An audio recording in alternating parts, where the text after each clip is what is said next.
Alam mo ba na may 5 love languages? Una, words of affirmation. Ito yung mga tao na mas nararamdaman nila na mahal sila kapag palaging sinasabing, mahal kita. Or yung mga reassuring statements gaya ng, huwag kang mag-alala, ikaw lang, wala nang iba.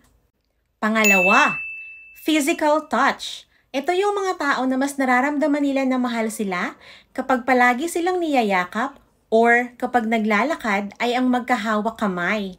Pangatlo, receiving gifts. Ito yung mga tao na mas nararamdaman nila na mahal sila kapag nakakatanggap sila ng regalo, kahit maliliit na bagay lang, gaya ng bulaklak.